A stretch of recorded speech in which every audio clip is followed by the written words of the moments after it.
Today's conversation is what happens when business becomes more than a product. It becomes a mission. My guest today is Anton Krecic, founder and CEO of 7 Weeks Coffee, a mission-driven direct-to-consumer coffee company built around a bold and clear purpose, promoting a culture of life.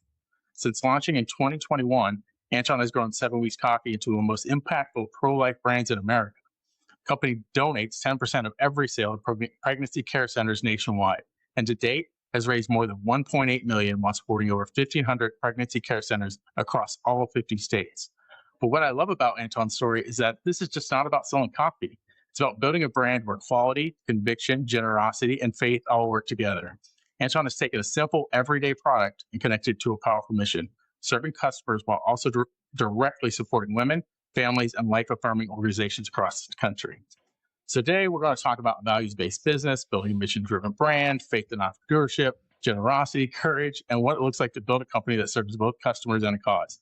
Anton, welcome to the Profitable Christian Business Podcast. Doug, so happy to be here. Thanks for having me on. Is anything I missed in that introduction for you?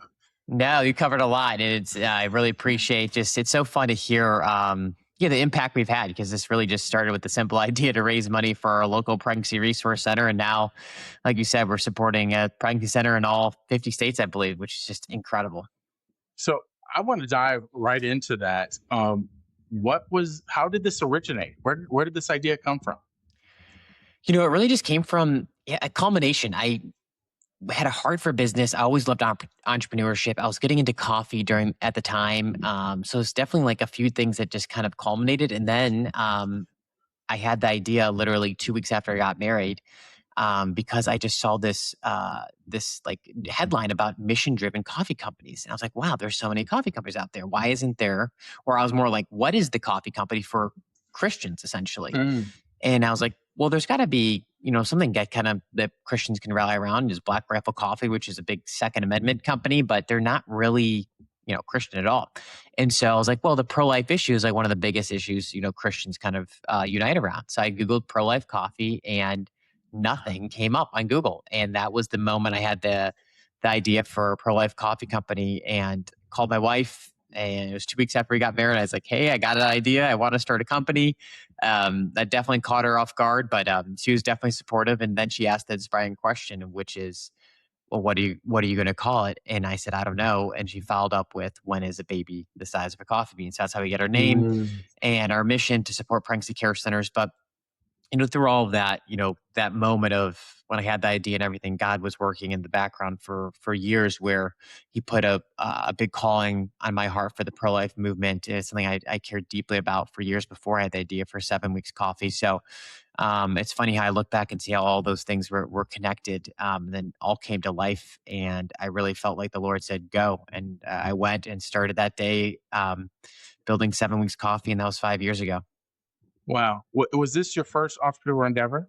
Yeah, it really was. I would say, in the sense that I went all in and like put money in, my own resources, and went 100% just committed to trying to build this company. But I've always loved entrepreneurship. I love business. I've always wanted to start my own business. I never, saw myself as someone who was just going to work like kind of a normal career, if you will, in the sense that find a one thing and kind of do it your whole life. I've always loved business ideas, and just I've always wanted to start my own company. So this was really cool that I've been able to live that out over the last 5 years. And entrepreneurship has been such a blessing. It's changed my life. This business has changed my life. The impact we're able to have, and the work I get to do, I don't take it for granted. It's the most enjoyable job I could ever have. And it's one thing to have a business, but then to have a business that fulfills a need and a purpose. To have it's to wake up. I'm sure you wake up every day. You have your cup of coffee, of course. If you wake up every day feeling excited about the people that you get to impact every day.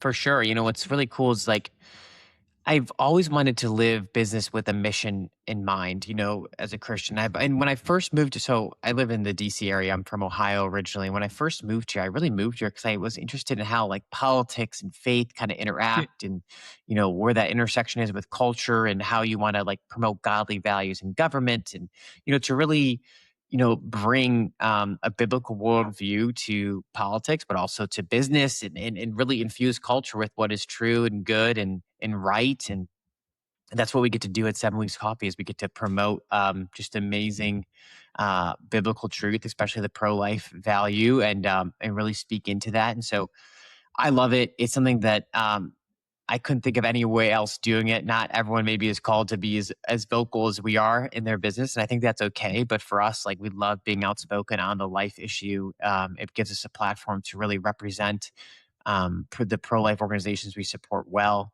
It gives us an opportunity to really educate consumers. Millions of people have seen our content now online. And so that's a huge opportunity for us where we get to really advocate for the life issue and share important things that people need to know about. So I love how we've been able to mix, faith and business. Let me ask you something. How many goals have you set that just slowly faded out? It's not because you lack motivation. It's not because you're lazy. It's because you don't have a system for execution. That's exactly why we built the Goal Getting app, the execution system for Christian entrepreneurs who are done thrifting. Inside the app, you don't juggle 10 goals. You lock in one clear 90-day focus. Then we help you break it into weekly needle-moving actions, stay consistent with daily execution, and actually follow through, even when life gets busy. This isn't about doing more. It's about finally finishing what you start. Clarity, execution, momentum. If you're ready to stop drifting and actually move forward, go to goalgetting.app/reset and lock in your next 90 days today. That is awesome. I have some more lighthearted questions for you, just around coffee in general. So, why coffee? Were you? So I'm going to ask several questions in a row, and feel free to answer them in any order. But first off, why coffee? What got you into coffee, and how do you like your coffee? Well, I'll answer the last one first. I drink my coffee every single morning. I drink all our different roasts, and I always do like a pour over. I grind the beans, weigh it, and then do the pour over routine. It's the best way to drink coffee. Always black, never cream or sugar. So I'm a true purist in when it comes to the coffee endeavor. How did I get into it? So it was funny. And this is so cool. It was definitely just something I just slowly grew a passion for over the time. Unbeknownst to that, I would start a coffee company. Like anything, it's a fun thing to get into. There's so many different origins of coffees, and wherever it's grown across the world, they have different tasting notes and flavor profiles and how it's grown and how it's processed. So I just found the whole industry just frankly interesting. And so I was personally really getting into all these different, types of coffees to drink and try. And so I had like a growing passion for it, but I didn't have like a deep background in it either. So it just kind of was like this passion of mine that then turned into a business idea right after that. And like I said, when I had the idea for a pro-life coffee company, it just did not exist. Like I Googled pro-life coffee, nothing came up. I'm like, I'm starting this today. There's no one doing this and like really making, a stance on the life issue through coffee. And coffee is like a great way to like bring people together on a mission or cause. So many companies do that with their coffee. So frankly, it was just an amazing opportunity, something I really cared about, which was the pro-life issue, and something I really love, which is coffee. And I got to combine the two, and here we are. So one thing I didn't ask or I didn't say in your introduction is I believe you're also a father. Is that correct? Yeah, now I am. So we had our first son, Peter. He's 10 months old now. So it's been a Nice. blessing Congrats. yeah, it's been awesome. Being a dad is the coolest thing, and living that out and seeing him grow every single day he changes. And it's the coolest time right now. Has that changed any of the way you think about your business or just the way that you operate? Totally. And it's so funny because for 3.5 years, basically, I was running 7 Weeks Coffee and we didn't have any kids for the first 3 years of our marriage. And when we got pregnant, found out, and then you kind of get to experience what like that season of life is firsthand, and there's nothing to compare it to. It's amazing to see like all the different stages of development from early on through the entire pregnancy, and you can track what's happening and what size the baby is and what they're doing, how they're growing, what they can feel, that they can hear the mother's voice, and all of this really just led me to understand like how terrible abortion is, like in such a personal way, because you realize this is my son, like from day one, like this is a human, like this is not an option, like he's not disposable. We can't ever could never consider abortion, and yet so many people do and are faced with that challenge. And whether it's people who just willingly want to have an abortion, or people who are pressured into it, or from financial insecurities, or whatever it is,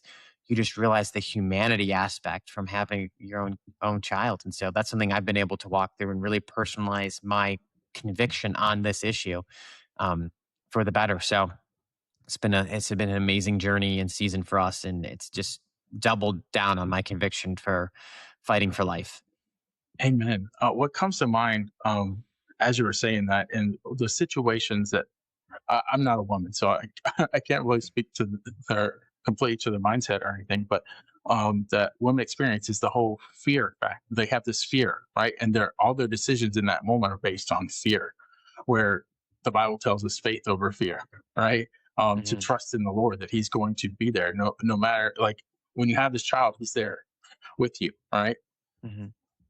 So Yeah, it's so true. I mean, and that's probably the number one driver of abortions today is like when I talk to people who run pregnancy centers or what comes in. I mean, it's usually underlying some type of fear, whether that's financial insecurity. Would the father stay in the picture? Am I able to do this? Am I old enough? Can I really mm, take on this responsibility? It all ultimately is driven out of fear. And that's why, the gospel is so important. So the organization we support are pregnancy care centers. And what they do is obviously help the mom, in this very fearful state, how they can choose life, and give them all the practical tools that they need to choose life, but also share the gospel, because mm, that's ultimately where the greatest sense of peace will come, and how they can actually walk through this. Um, so yeah, it's really, it's also really sad. It's like the greatest joy of our marriage has been our son. Going through the season of finding out we're pregnant, and then having the day he was born, and then all these months. Like it's been nothing but positive and exciting, like every stage. So you could only imagine, like, um, that someone sees this in a completely different light, how like devastating that is, and how sad that is. That what we saw as a positive from the day one, someone can dread and be so fearful of. yeah, and there's adoption, right? Hmm. That's an option. So Huge. And there, I'll just let your audience know, this is, for every child, who is lost to abortion, killed from abortion, it's upwards of like 40 to 50 families that would have adopted that. wow, That's the current application rate for a newborn. So when a newborn is given up for adoption, almost 40 to 50 families apply for that child to adopt. So there's literally so many loving families that, I guess can't have kids, or they're not able to, or whatever the situation is, where they want to adopt. And um, there's no babies for them to adopt. But if we just looked at the babies we're losing to abortion, it's just totally devastating that there is a loving family that would be there to receive them, if the mom just choose life. wow, yeah. Thank you for that statistic. I did not know that. That is heartbreaking, really. Yeah, We ask it. Go ahead. no, it is heartbreaking, and I share that because not a lot of people do know that. And um, yeah, it just shows you the where our culture is, that if we just even share that, and that's so funny, most women who do face abortion, or they're abortion minded, they don't even know adoption is an option. Like, they don't even understand that that can be an option. So there's a lot of education we need to do around that issue, that this is a legitimate option, that there's a ton of loving families that will be there to step in. um, and it's a good thing to do, like giving your Mhm. baby up for adoption if you know you cannot be in a position to take care of them. um, it's a noble thing to do. So, just my thoughts on it. Yeah. Yeah.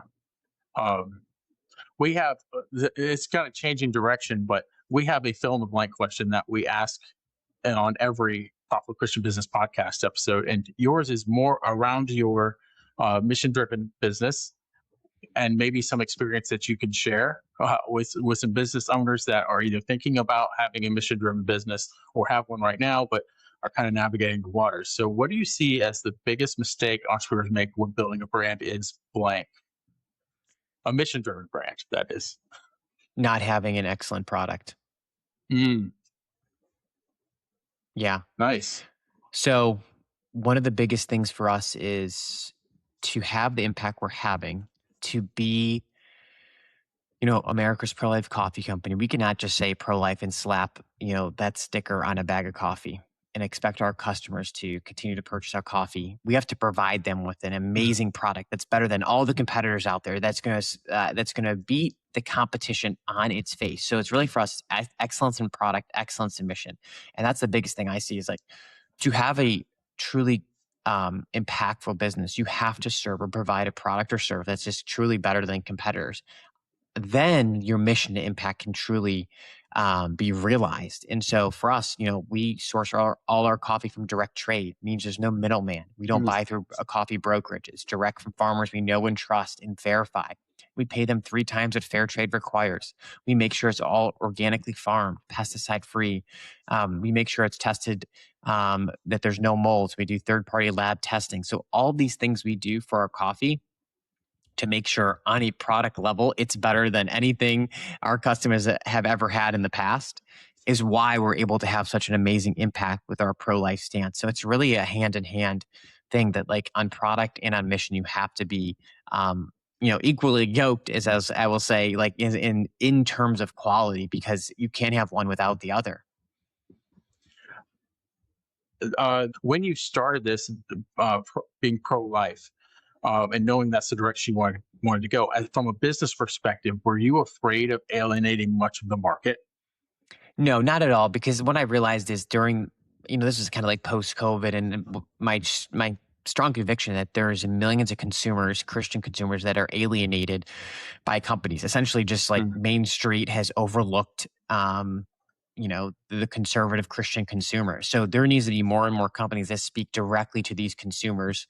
And it's okay if you alienate, if we're not trying to sell coffee to half the country, basically, who don't support our stance on life, which is fine because, that's the way business is right now. Like most businesses are not apolitical. They're taking a stance and supporting certain ideologies, left leaning, pro choice ideologies. So for us, we're happy to combat that with our mission and our impact. So we love standing boldly for the life issue. And if that alienates people, so be it. It means we're just going to celebrate and rejoice around these values with millions of other consumers who passionately support this issue.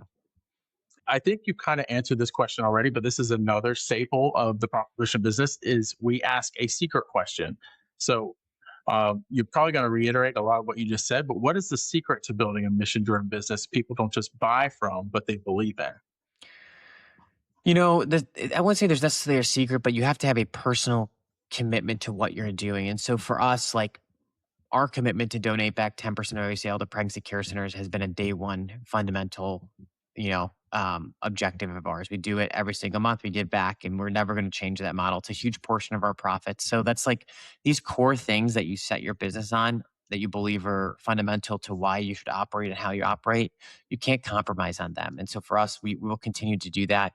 Also it's like we also have to be a profitable company. I love your name. It's we want to be a profitable business. To be profitable is to continue how we can continue to have success supporting and giving back such a large portion of our profit. So it really goes hand in hand. But those core, I would say pillars of our company are things we focus on every single month because that's how we can have, long-term success. We don't want to operate for 2 months, then run out of money. We want to be, a solvent for long-term and continue to have a, generational impact.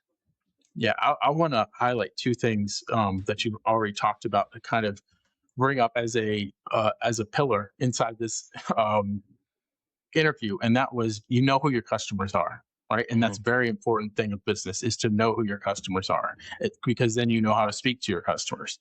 The second thing is the product, right? You have to have a very good product. Like when we're talking about scaling a business, those are two of the key factors. You have to know who your customers are, and you have to have a great product to sell them, right? It's totally, yeah. I mean, it's the fundamental core is like, your customers, especially like, even if, because we're pro-life, if we don't have a good product, like pro-life Americans aren't going to buy it because they deserve something for their money. It's not just, we're not a charity. Like we need to provide people with a product that they're going to love and be, happy to continue drinking, month over month. So it's so core to business is like, you have to, compete on a very product to product level. And so we do that. And that's what I definitely encourage other business owners to never overlook that point. I think about the person like that. Let's just take Starbucks for instance, right? The person that may is conservative Christian, but they drink Starbucks, and that's just because they like the product, Yeah. right? But then they get to experience your coffee, right? And then they're like, I finally found an alternative to Starbucks, so I can support something I actually believe in. Mhm. That's powerful. It is. Yeah. We have had, oh my gosh, I couldn't tell you how many people have switched from Starbucks to us. So we're very proud of that. We're proud that we serve better coffee than that. And obviously the mission behind us is much better. Like I haven't drank Starbucks, oh gosh, in probably 7 years, and I won't touch it. It's definitely something I pride myself in, is that we're making a lot of people switch away from Starbucks. Let's talk about the partnering with nonprofits.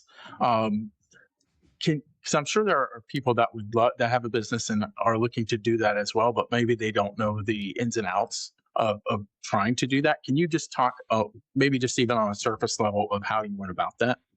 Yeah, so when we give back to centers, we have a pretty simple application form where any pro-life pregnancy care center can sign up. We support adoption and maternity homes as well. So basically, any group that's holistically pro-life, and you're able to receive funding from us.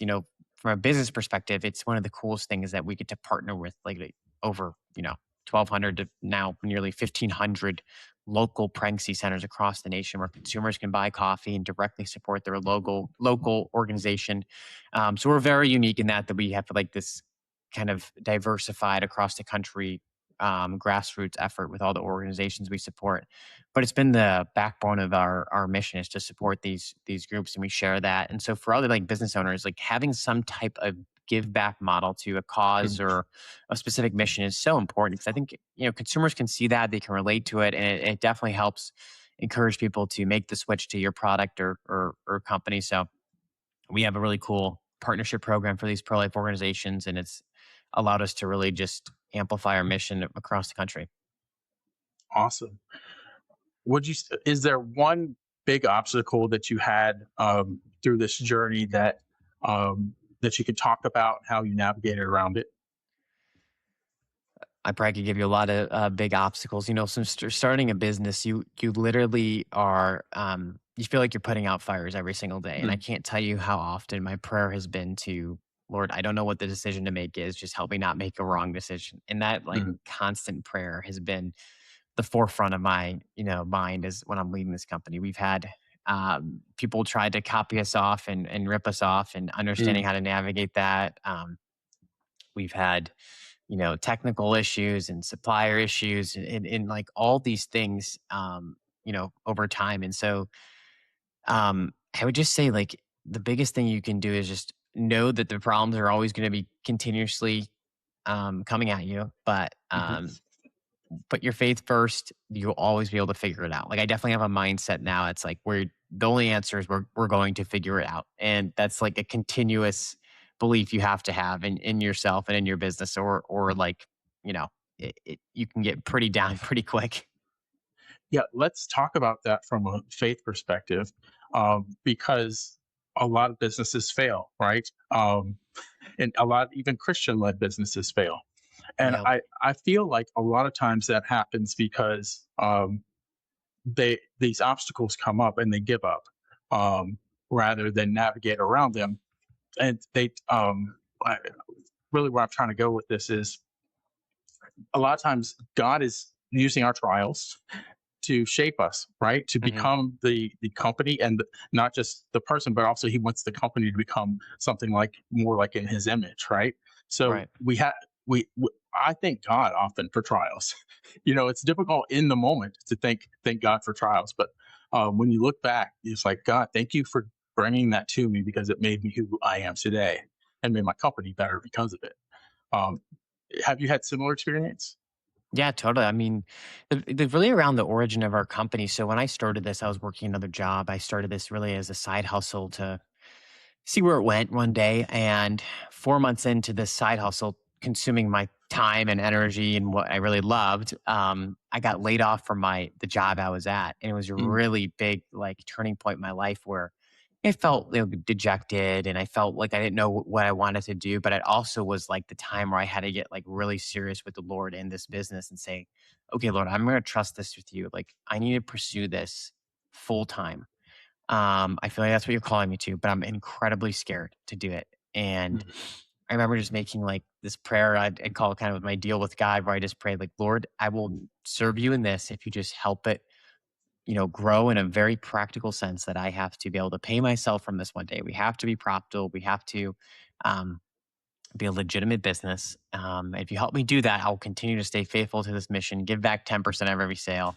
And it was definitely like a really cool starting point, because I've experienced such different seasons of this business. Now it's like grown substantially. It's very successful. It's not in this like startup phase where you feel like, like one wrong turn, everything's going to just, get shut down. But so we've definitely grown out of that like risk phase. But I remember walking through that, like having to like go all in when I was just quite frankly scared to do so. And that's where like you really understand your need for God in those Mm. moments, because you realize like I can't do this alone, but you also realize that I'm going to steward this for the Lord, but who I am is not going to be tied up in this. And that's something that I'm happy that I had that experience early on, because it's easy to get your identity Mm. kind of wrapped up in your work. And I still battle with that, right? Like people know me because of 7 weeks coffee now. So, um, but I always remember that day when I was at zero and no one knew what 7 weeks coffee was. And I just was pursuing what God put on my heart. So, That is such an important point, because I've even struggled with that in the past. Is like I put entrepreneur above child of God, right? mhm, Um, yeah. like this is my identity. Wait, nope, because there's been countless times where, and God, like when you start to put things above Him, He will take those things away from you, so that He can put things back into proper perspective. So thank you for sharing that, because we should always be keeping the Lord first and Yeah. foremost. Amen. Amen. So, if this interview has been really, really good. I love the whole story about 7 weeks coffee. I like to get practical if we could, for the listeners, because I love for the listeners to be able to take something away. So, if someone was listening and looking to make meaningful progress over the next 90 days toward building a business that connects products, purpose, and impact, what's the one area they should focus on first? Well, I would say I could give you like categories of business to follow, but I would actually say look at your network and area of influence, your current skill set. Try to build a business with the knowledge you have. For me, even though it's funny, coffee was something I technically didn't work in, but I worked in political fundraising before that. And so I had a ton of knowledge on fundraising, conservative, supporting these conservative organizations, raising money for these pro-life causes. So coffee was just like another thing that kind of plugged into that model. Like we raise money for these pro-life causes through coffee. And so I had a really good knowledge of like digital fundraising and marketing, and I had a whole network of people who were like in this space. And so when I first launched 7 weeks coffee, I was able to plug the company and the mission that we're doing to like just the network I built. And it really helped get it off the ground, from getting articles written to getting distribution and things like that. So building a company within your current skill set and in your network is where I would focus the most. Oh, that is so good. I just one of my most recent interviews that hasn't been published yet. It was kind of reiteration of that. Is that when you try and start, like if you know plumbing and then you go and try and start a retail business, Yeah. it's not going to work as well as if you just started a plumbing business. 1,000%. 1,000%. You got to work with the skill set you've been given or you have. Yeah, so good, so good. So if you're a new entrepreneur or you are looking to be an entrepreneur, take that to heart. Or if you are struggling in what you're doing right now, then maybe it's not the right vehicle for you, and you just take the deep dive into your skill set. Look at what you're really good at. Even in kind of Anton's situation, it wasn't the exact thing, but it was very, very relatable. So look at relatable things to your skill set and see how you can build from there. So that's such great advice. So, Antoine, if someone was looking for to find out more about you, your mission, how they can support that, how they can get some coffee, like is it in the local grocery store? Tell people how they can find out more about you and what you're doing. Yeah, we're online, so we're direct to consumer e-commerce. We don't really have retail. There's some coffee shops that carry us now, but nothing too major. So you can get it at 7weekscoffee.com. You can find your favorite coffee and help save lives by drinking coffee. So that's where you can find us. Awesome, awesome. I know I'll be checking it out. I'll be going to 7weekscoffee.com to order a bag because I am also a little bit of I put Oh, cream in nice. my coffee. I'm not a straight black coffee drinker, but we love coffee in this house. That's So great. I'll be definitely checking that out. We actually went to Hawaii, and one of our things, like people go to Hawaii and enjoy the beaches. We went to the coffee farm. Not that we didn't go to the Nice. beaches and stuff too, but we like coffee so much we had to go to the coffee farm and check it out. So, That's great. Yeah, um, I've been to farms before. It's really fun to see, isn't it? To see how the coffee's yeah, grown, and yeah, it's a cool industry. yeah. Well, thank you again, Anton. And until next time, entrepreneurs, keep moving forward. Thanks for checking out the Profitable Christian Business Podcast. Remember to like, subscribe, and share.